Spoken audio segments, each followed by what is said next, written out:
Channel viewers எல்லாருக்கும் வணக்கம். இன்றைக்கி டேட்டு பார்த்தீங்கன்னா 23 ஜூன் 2026. இன்றைக்கி வந்து டியூஸ்டே. ஸோ இன்றைக்கி பார்த்தீங்கன்னா நிஃப்டி எக்ஸ்பைரி இன்றைக்கி பார்த்தீங்கன்னா நான் ஒரு 2 ட்ரேட் எடுத்தேன். ஃபஸ்ட்டு வந்து ஒரு அப்சைட் ட்ரேட் தான் எடுத்தேன். அது வந்து எனக்கு ஸ்டாப் லாஸ் ஹிட் ஆயிடுச்சு. ஒன்றே நான் எப்பயுமே எனக்கு ரிவர்சல் ஆகிற மாதிரி இருந்துச்சுன்னா என்னோட ஸ்ட்ராட்டஜி ரூல்ஸ் பிரகாரம் நான் இன்னொரு சைமில்டேனியஸாக இன்னொரு ஆப்போசிட் ட்ரேடும் நான் எடுத்துருவேன். ஸோ அதன்படி இன்னொரு டவுன் சைட் ட்ரேடும் நான் எடுத்து வச்சேன். ஸோ எனக்கு நான் ஃபஸ்ட்டு எடுத்த அந்த அப்சைட் ட்ரேடு வந்து எனக்கு ஒரு 30,000 பக்கம் தான் எனக்கு ஓவரால் பார்க்கும்போது எனக்கு லாஸ் 30,000க்குள்ளே தான் லாஸ் ஆச்சு. பட் எனக்கு அந்த ப்ராஃபிட் அந்த டவுன் சைட் ட்ரேட் எனக்கு கொடுத்த அந்த ப்ராஃபிட் வந்து பார்த்தீங்கன்னா கிட்டத்தட்ட 1,40,000க்கு மேலே ப்ராஃபிட் கொடுத்துச்சு. ஸோ ஓவரால் பார்க்கும்போது நான் இன்றைக்கி ஒரு 1,14,887 ரூபா வந்து ப்ராஃபிட்டில் தான் இன்றைக்கி இந்த ட்ரேடை வந்து நான் இந்த டேவை நான் முடிச்சிருக்கேன். ஓகேங்களா? ஸோ இது வந்து நான் என்ன கான்செப்ட் பிரகாரம் என்ன ஸ்ட்ராட்டஜி பிரகாரம் இந்த ட்ரேடை வந்து நான் எடுத்தேன். ஸோ எவ்வளோ குவான்டிட்டிஸ் வந்து என்னோடய பொசிஷன் சைசிங் ரூல் பிரகாரம் நான் போட்டு இந்த ப்ராஃபிட் வந்து நான் பண்ணியிருக்கேன். ஸோ இது பாஸ்ட்டு 5 இயர்ஸில் வந்து இன்றைக்கி வந்து இந்த ப்ரைஸ் ஆக்ஷன் மாதிரி எத்தனை நாள் வந்து பாஸ்ட் 5 இயர்ஸில் இந்த ப்ரைஸ் ஆக்ஷன் வந்திருக்கு அப்படின்றது வந்து இந்த வீடியோவில் கம்ப்ளீட்டாக நான் எக்ஸ்பிளைன் பண்ண போகிறேன். ஸோ இன்றைக்கி பார்த்தீங்கன்னா எனக்கு ஃபஸ்ட்டு எனக்கு ஒரு அப்சைட் ட்ரேடு தான் நான் எடுத்தேன். நான் வந்து முதல்ல நிஃப்டியில் தான் நான் எடுத்தேன். ஒரு அப்சைட் ட்ரேடு வந்து நான் எடுத்தேன் நிஃப்டியில்.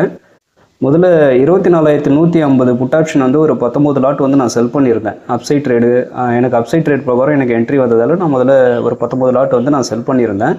அதுக்கப்புறம் பார்த்தீங்கன்னா எனக்கு ஒரு டவுன் சைடு திரும்ப ரிவர்சல் ஆகிற மாதிரி தெரிஞ்சதால் உடனே நான் ஒரு டவுன் சைட் ட்ரேட் எடுக்கணும். ஆனால் அந்த டவுன் சைட் ட்ரேட் நான் எடுக்கணும்னா கிட்டத்தட்ட நான் 38 லாட்ஸ் வந்து நான் போட்டாகணும்.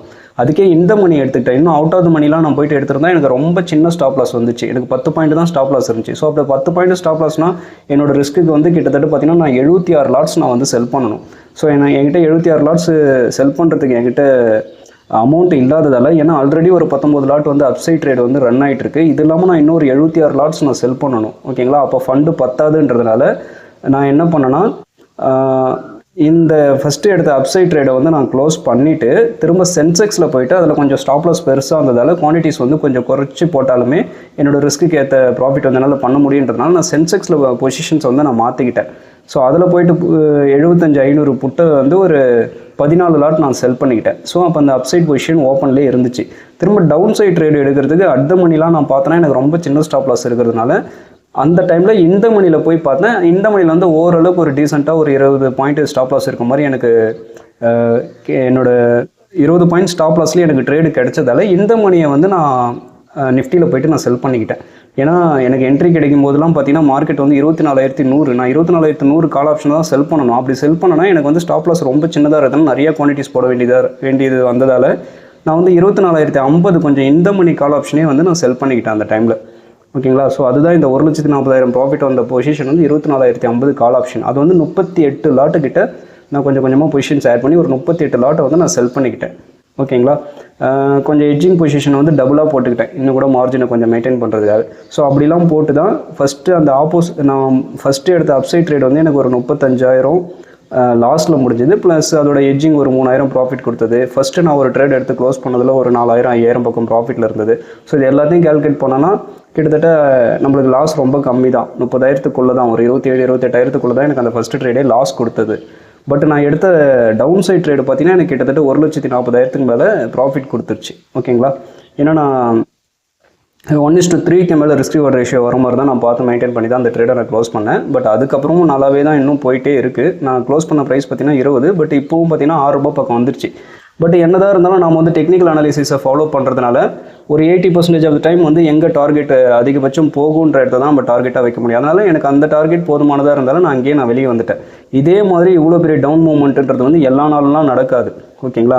மோஸ்ட்லி நம்மளோட டார்கெட் லெவல் வந்துட்டு அங்கேருந்து ரிவர்சல் ஆக வாய்ப்பு கூட இருக்கும் நிறைய டைம். அதனால் என்னால் கடைசி வரைக்கும் நான் வெயிட் பண்ண எனக்கு விருப்பம் இல்லை. எனக்கு நல்ல ஒரு ரிஸ்க் ரிவார்ட் ரேஷியோ பிரகாரம் எனக்கு நல்ல ஒரு ப்ராஃபிட் வந்ததால் அந்த ட்ரேடை வந்து நான் க்ளோஸ் பண்ணிக்கிட்டேன். ஸோ இதுதான் இன்றைக்கி நடந்துச்சு. முதல்ல ஒரு அப்சைட் ட்ரேட் எடுத்தேன். அதுக்கப்புறம் அந்த ட்ரேடு வந்து எனக்கு ஸ்டாப் லாஸ் ஹிட் ஆகிடுச்சு. ஆனால் லாஸ் கம்மியாக தான் கொடுத்தேன். இன்னொரு நான் எடுத்த டவுன் சைட் ட்ரேட் வந்து எனக்கு நல்ல ரிஸ்க் ரிவார்ட் ரேஷியோ கொடுத்து நல்ல ப்ராஃபிட்டில் இன்றைக்கி நான் முடிச்சிருக்கேன். ஓகேங்களா? இதை வந்து நம்ம பாஸ்ட் 5 இயர்ஸ் டேட்டாவை எடுத்து வச்சு நான் என்ன ஸ்ட்ராட்டஜி பிரகாரம் இன்றைக்கி இந்த என்ட்ரி எக்ஸிட் பண்ணன்றதை நான் இப்போ நான் காட்டுறேன். ஸோ நம்ம 2021 போகலாம். அதில் வந்து இன்றைக்கி வந்த ஸ்ட்ராட்டஜி வந்து ராவன் அப்சைட்டில் டைப் 1 அப்படின்ற ஒரு ஸ்ட்ராட்டஜி பிரகாரம் தான் இன்றைக்கி என்ட்ரி எக்ஸிட் பண்ணோம். இதில் வந்து ஸ்டாப் லாஸ் கேட்டகரியில் போகலாம். ஏன்னா ஸ்டாப் லாஸ் ரிக்கவர்டில் தான் இந்த மாதிரி 2 ட்ரேடு எடுக்கிற அந்த எக்ஸாம்பிள் சார்ட்ஸ்லாம் நான் வச்சுருப்பேன். ஸோ இது பார்க்கும்போது ஓரளவுக்கு இன்றைக்கி வந்து சேம் ப்ரைஸ் ஆக்ஷன் பிரகாரம் வந்த சார்ட்டுன்னு பார்த்தீங்கன்னா இதுதான். ஸோ இந்த டேயில் பார்த்தீங்கன்னா 50 தாண்டி க்ளோஸ் வச்சதுக்கப்புறம் இங்கே ஒரு அப்சைட் ட்ரேட் எடுத்துகிட்டு ஸ்டாப் லாஸை இந்த இடத்துல நான் வச்சுக்கிட்டேன். இது வந்து அப்சைட் ட்ரேடோட கான்செப்ட். பட் எல்லா நாளும் நம்மளுக்கு ஃபேவராக அந்த ஒரே டைரெக்ஷனில் போகணுன்ற அவசியம் கிடையாது. சம்டைம்ஸ் ரிவர்சல் ஆகிடும். அப்போ ரிவர்சல் ஆகும்போது திரும்பவும் ஸ்டாப் லாஸ் இங்கே போட்டுட்டு இன்னொரு டவுன் சைட் ட்ரேட் எடுத்தனா எனக்கு இந்த ஸ்டாப் லாஸ் வந்து சின்னது. ஆனால் இங்கே வர டார்கெட் வந்து 1:3, 1:4, 1:5 வரைக்கும் கூட தாராளமாக வரும். இன்றைக்கி வந்ததெல்லாம் பார்த்தீங்கன்னா 1:4 கிட்ட வந்துருச்சு. ஓகேங்களா, நான் 1:3 பக்கம் வரும்போது நான் க்ளோஸ் பண்ணிக்கிட்டேன். ஓகேங்களா, இதுதான் வந்து இன்றைக்கி நடந்த ப்ரைஸ் ஆக்ஷன். இந்த டே 17/3/2021. ஸோ இந்த டேயில் என்ன ப்ரைஸ் ஆக்ஷன் நடந்திருக்கோ அதுதான் வந்து இன்றைக்கி நடந்துச்சு. அதை பேஸ் பண்ணி தான் நான் எனக்கு இந்த டவுன் சைட் ரேட் எடுத்து இந்த 1,14,887 ரூபா வந்து நான் ப்ராஃபிட் பண்ணியிருக்கேன். ஸோ நான் எப்போவுமே சொல்கிறது தான், மார்க்கெட்டில் வந்து எந்த ஒரு விஷயமும் வந்து புதுசாக நடக்கிறது இல்லை. ஏற்கனவே நடந்த விஷயங்கள்லாம் திரும்ப இங்கே நடந்துட்டுருக்கு. ஸோ அந்த பேட்டர்ன்ஸ்லாம் நம்ம ஐடென்டிஃபை பண்ண தெரிஞ்சுக்கிட்டு ப்ராப்பர் என்ட்ரி எக்ஸிட் பிளானோட proper position sizing risk management ரூலை ஃபாலோ பண்ணி நம்மளோட ரிஸ்க் என்னவோ அந்த ரிஸ்க்கை மட்டும் நம்ம எடுத்து கன்சிஸ்டண்ட்டாக இந்த ப்ராசஸ் வந்து நம்ம ரிப்பீட் பண்ணிகிட்டே இருந்தோம்னா தாராளமாக ஒரு ப்ராஃபிட்டபிள் ட்ரேடராக நம்ம வருவோம். அதில் எந்த ஒரு டவுட்டும் இல்லை. ஓகேங்களா, ஸோ நிறைய பேர் மெசேஜ் பண்ணுறீங்க, நிறைய கேள்விகள் கேட்குறீங்க, உங்களுக்கும் சொல்லி கேட்குறீங்க. நான் வந்து ரொம்ப பர்சனலாக நான் அப்ரோச் பண்ணி கேட்குறவங்க மட்டும் தாராளமாக நாலேஜ் ஷேரிங் பர்பஸ்க்காக நான் என்ன கான்செப்ட்ஸ் என்ன ஸ்ட்ராட்டஜிஸ்லாம் அப்ளை பண்ணி நான் ட்ரேட் பண்ணுறனோ அதை வந்து நான் சொல்லி கொடுத்துட்டு தான் இருக்கேன். யாருக்காச்சும் இதை கற்றுக்கணும்னு விருப்பம் தான் தாராளமாக என்னை வாட்ஸ்அப்பில் மெசேஜ் பண்ணுங்கள், மற்ற விஷயத்தை நாங்கள் பேசுகிறேன். ஓகேங்களா, ஸோ இன்றைக்கான வீடியோ இவ்வளோ தான். கண்டிப்பாக இந்த வீடியோ வந்து உங்களுக்கு ஒரு தெளிவை கொடுத்துருக்கும், உங்களுக்கு யூஸ்ஃபுல்லாக இருந்திருக்கும் நான் நம்புகிறேன். ஒரு ட்ரேடை வந்து நம்ம எந்த அளவுக்கு ப்ராப்பர் ட்ரேடிங் பிளானோட எடுக்கணும், எப்படி பொசிஷன் சைசிங் ரிஸ்க் மேனேஜ்மெண்ட் பண்ணி நம்ம ஃபண்டை வந்து நம்ம மேனேஜ் பண்ணணும், எப்படி இந்த ப்ராசஸ் வந்து கன்சிஸ்டண்ட்டாக நம்ம பண்ண முடியும். ஒரு ஸ்ட்ராட்டஜி ரெடி பண்ணுறோன்னா பிளைண்டெல்லாம் போய்ட்டு நான் அந்த ஸ்ட்ராட்டஜி மார்க்கெட்டில் ஓப்பன் ஆனதுக்கப்புறம் போய்ட்டு ஒரு ஸ்ட்ராட்டஜி ரெடி பண்ணக்கூடாது. ஆல்ரெடி நம்மகிட்ட டேட்டா இருக்கணும். ஒரு 5 இயர்ஸோட மினிமம் 5 இயர்ஸோட சார்ட் டேட்டாவை எடுத்து வச்சு நீங்கள் ஒரு ஸ்ட்ராட்டஜி ஒர்க் ஆகுதான்னு பேக் டெஸ்ட் பண்ணி பார்த்தா மட்டும்தான் அது வந்து நீங்கள் வந்து அதை அப்ளை பண்ணுறதுக்கு தகுதியானதாக இருக்கும். ஓகேங்களா, ஸோ ப்ராப்பர் பேக் டெஸ்டர் ஸ்ட்ராட்டஜியை வந்து யூஸ் பண்ணுங்கள், ப்ராப்பர் ரிஸ்க் மேனேஜ் ரூலை யூஸ் பண்ணுங்கள், ட்ரேடிங் சைக்காலஜி மைண்ட் செட்டை வந்து ஸ்ட்ராங்காக வளர்த்துக்கோங்க. அதுதான் ரொம்ப முக்கியம். ஓகேங்களா, மீண்டும் அடுத்த ஒரு வீடியோவில் நல்ல ஒரு பதிவோடு நான் உங்களை சந்திக்கிறேன். தேங்க்யூ.